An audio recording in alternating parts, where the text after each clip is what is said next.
Well, Ness, it's such a joy to have you with us. Ness leads an amazing church in Loughborough called Open Heaven. And Ness, we've done a number of these interviews with family, friends, leaders and people that we track with. And we're asking the same two questions to everyone. Number one, what do you sense the Lord doing in this moment? We're taking Matthew 16, where Jesus says to the Pharisees, you can look at the sky and forecast the weather. Why can't you read the signs of the times? And we see it as part of our task as followers of Jesus to discern what the Lord is up to so that we can trade what we're doing so that we can jump on board what he's doing. And the second question, which we'll get to, is just what are you personally learning in this season? So firstly, based in Loughborough, but then you oversee the Pioneer network of churches, this amazing family of churches. What are you seeing and sensing that the Lord's doing right now? I guess the main thing is that church is open 24/7. And whereas, before lockdown, church would be at a certain time, certain building, certain kind of place, certain day. And if you missed it, and you had to wait for a whole week. I just think it's incredible that church is open. It's like the doors of the church are open, the walls are off, and the whole world is invited and is able to watch and join in. And that, I think, is so exciting. And so that's why, all the figures that I'm sure people are familiar with now, 6% before lockdown were accessing church. Now 25% of the UK population are accessing church. And I am... much like you, Pete, I have longed for another great awakening. I've prayed for another great awakening. I've preached for another great awakening. And now it's like, oh my goodness, could this actually be the start of something stirring in our nation again? So that's the thing that I guess I see God doing. And, persecution drove the early church onto the Roman roads, which were like the cutting edge technology of the time. It's why the gospel spread. And lockdown is forcing the church onto the open roads of the internet, like the cutting edge technology of our time. And so the gospel is spreading. We just had just a couple of weeks ago, someone posted on our Facebook page, oh, hi, I came to a baptism a few months ago, one of my friends. I was really impacted by what I saw, and I've been watching your streaming on Sundays, and I just want to thank you for introducing me to Jesus, and I'd love to be part of your community. And so it's things like that of like, oh my goodness, like God is still, at work bringing salvation. So that's really exciting.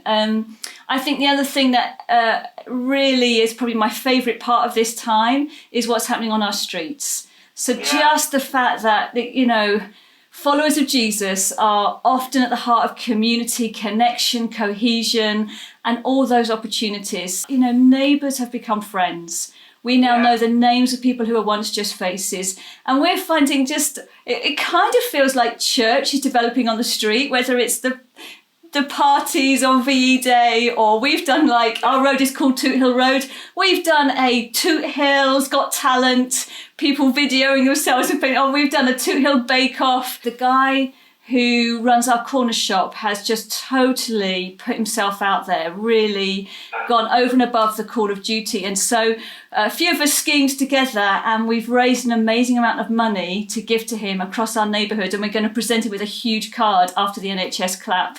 So that for me, it's like kind of, you see, it's like, this is kind of the kingdom of heaven coming to our streets. So I love all of that. I think the other thing that God's doing is it's almost like the scaffolding of church that was perhaps just not necessary, religion, the scaffolding has been dismantled, and actually what's left is what's real, what's sacred, what's really important. And so that excites me it's like we're weaning everyone off the scaffolding of church, and we're placing then personal responsibility for stepping up, self-leadership. I've just heard so many more people developing meaningful rhythms of spiritual formation, which is so exciting for what is to come.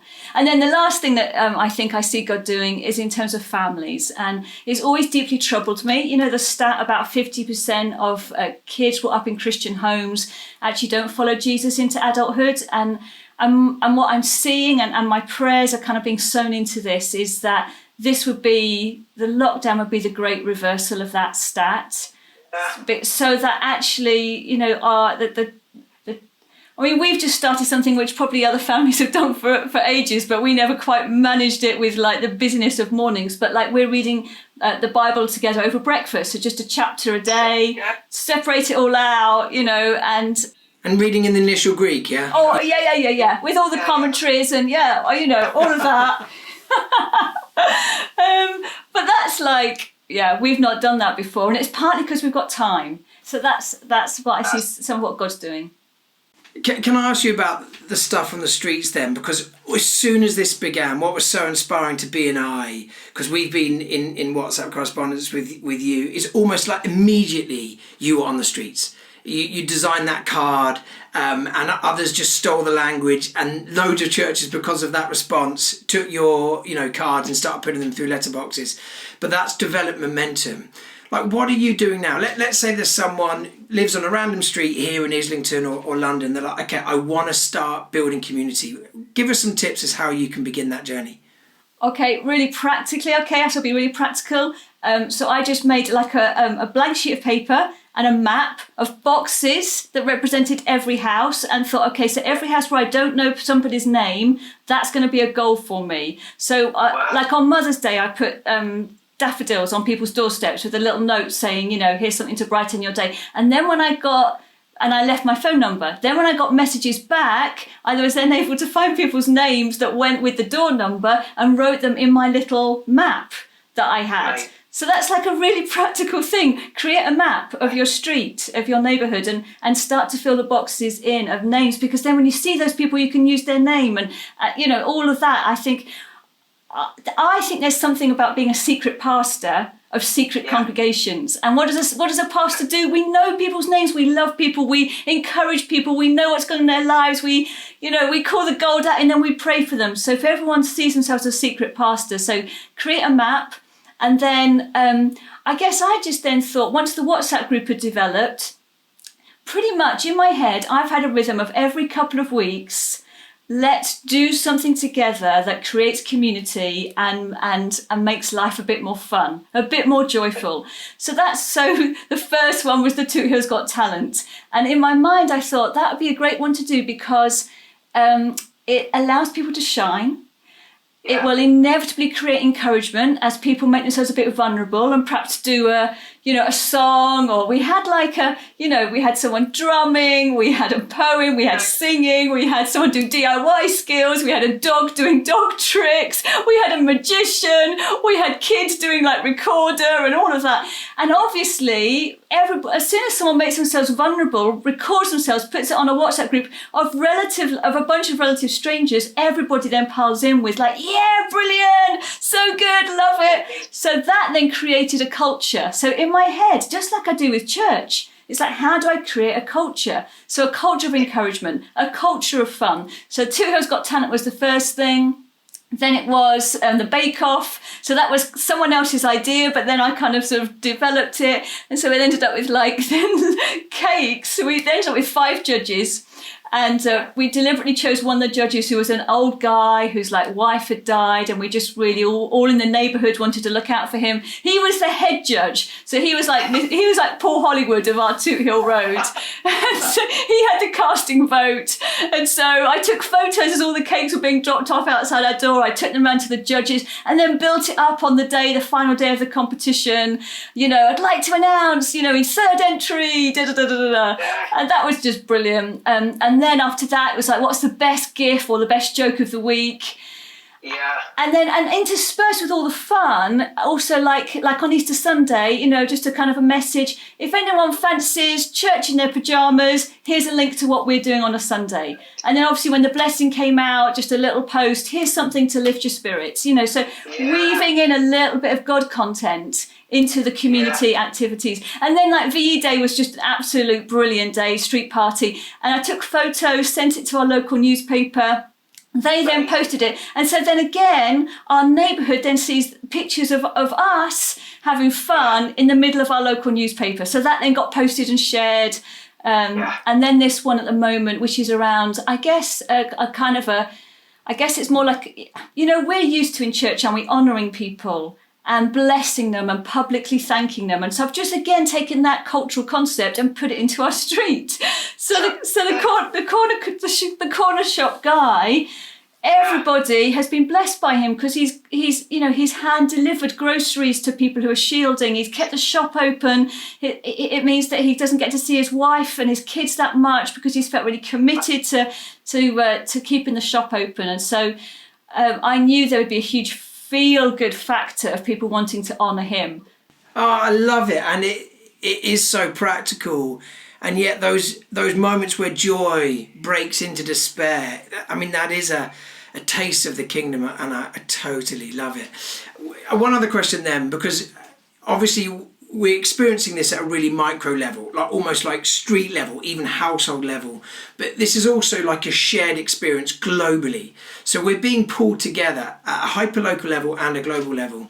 And again, you're experiencing that on your street, but you're also, and I know you'd never use this language, essentially a bishop of a movement of churches, that you're kind of like, you're parenting this kind of family of churches in the Pioneer Network, which is this incredible family of churches that are planting and it's alive. One of the things we're seeing right now is unity, like these denominational barriers, they're being broken down. Who cares what denomination you're in? We need each other as church right now. Just name some of that, your experience of that.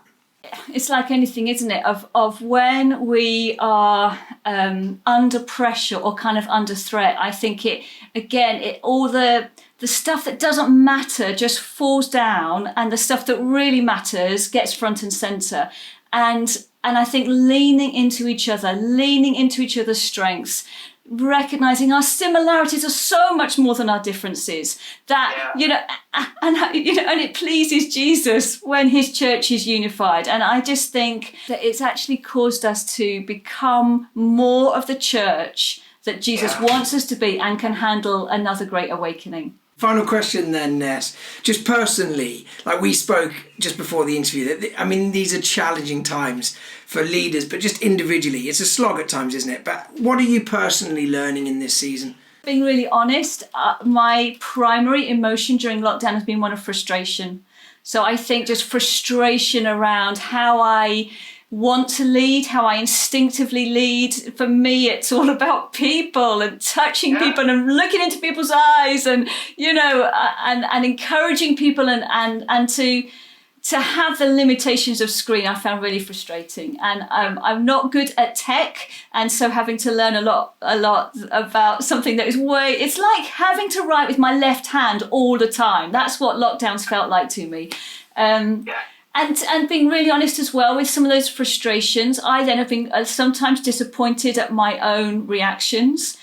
So I historically would have characterised myself as quite a patient person, and I found myself impatient with me, impatient with others, and again, being really honest, I've had to do a bit of heart work and just a bit of like, oh God, I'm really sorry. Like some really ugly stuff has come out, and God's always so gracious, but that's been a bit like, I would have hoped I would have responded or reacted differently in some situations. So I have found it frustrating, and amongst all the excitement and all the good things that God is doing on a personal level, I wouldn't say that I am enjoying lockdown, but I am having to work hard to find the joy that used to come much more readily and easily before.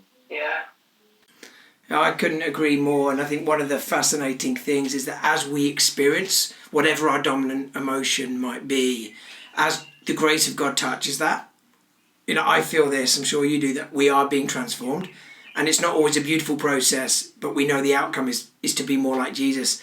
But as grace encounters the mess, there's a reordering. And we're all in that. And I'm sure all of us can relate to what you said. Ness, you're an absolute inspiration. We love what you're doing in Loughborough and the way that you and Rich lead together. It's an inspiration to so many of us. So thank you for doing what you do, and thank you for joining us. Huge love to you, and God bless. God bless.